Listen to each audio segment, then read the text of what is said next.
It's late. It's 1:52 a.m. I'm just, my mind is starting to We're on fumes fry. here. Okay, so it has been a wild week around Jason Robertson. I think everything that was reported during the week about him was accurate. I think Dallas was reeling after their great wins over Colorado and Winnipeg, their shock and disappointment at the way they lost to Edmonton, and how the last game unraveled to the point where Peter DeBoer got fired. And I think they let it be known that they were going to have to consider some things. And I don't think anybody who reported that there was noise around Robertson was wrong. I got a call during the game on Thursday night saying that Dallas is dialing this back a little bit, and we'll see. Here's why I think Robertson, his name was out there. Dallas has some decisions to make. What they want to do and how they're going to deal with some of the choices on their roster. And I think they wanted to have an idea of what was out there for their players, and should we make any decisions before we know what some of these market values were. And I think Robertson was one of those players. And to me, Robertson, I think if he would have gotten traded, it would have been for one of two things. A great player in return, obviously. Or two, could they recoup what they gave up to get Rantanen?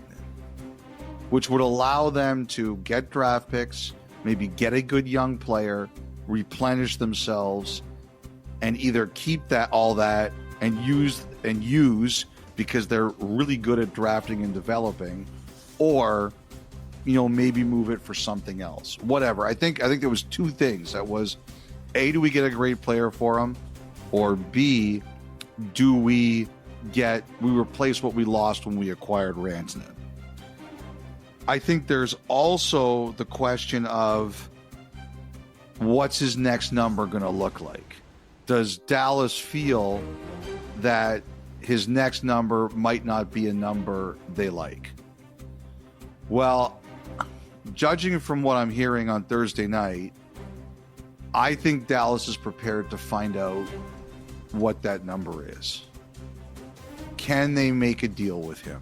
He's under contract for one more season, but he's got 2 more years of team control before he's a UFA. He'd be arbitration eligible for that second year. He is eligible for an extension on July the 1st. My sense is, based on this information which came from another team, is that they've kind of been told Dallas wants to see what his long-term future is with them before they make any decisions. So I think the Robertson stuff is now on hold until we figure out if he extends or not. That's my latest update as of Thursday. Well, that's now Friday morning at 1:56 a.m. about where I think this stands. I had mentioned they wanted to keep Granlund. I'll say this. I think it's going to be tough for them. I think there's a sense that Granlund can do better on the open market than what they're willing to do. Let me just give the caveat that at this time of year, things change really quickly. But that's what I heard as of Thursday night. So I think they're gonna see how Robertson's contract talks go. I think it's hard to see them keeping Granlund.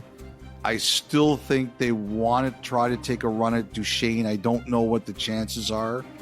They may have to move some other people out to get all this done. And we'll see what happens with Mason Marchment.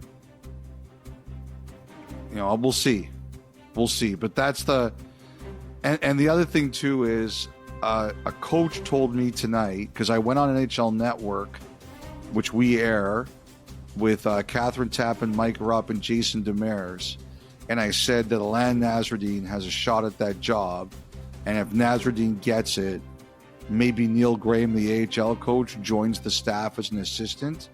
And another coach told me the word is that the Stars want to interview both Nasreddine, who I believe has been interviewed, and Graham, who I don't think has been interviewed, but I don't know for sure, but is apparently getting one.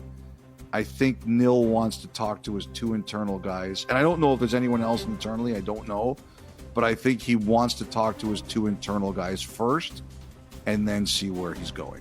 But I think, Kyle, that's where the Stars kind of are.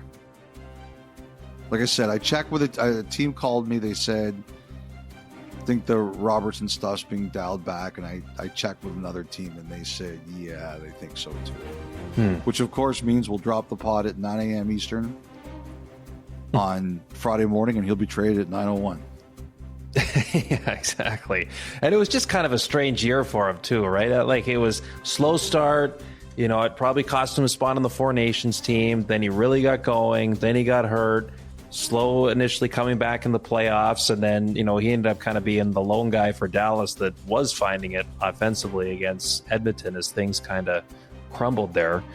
So it's tough to get a real read of where the next step in his game was. So I can understand Dallas wanting to take a bit of a more patient approach here for a little bit. And they do seem to be a team that likes to, if they've got a homegrown talent and they believe in them, they find a way to hang on to them. Yes, and I think the other thing too is I think the whole week shows the wild emotion of what Dallas was feeling, and never make major decisions when you're angry, right? Like Jim Nill has been around longer than dirt, right? So like he's smart. He knows what to do. I think he's a competitive guy, but I think he's a really level-headed guy when it comes to these kinds of decisions, and that would make sense.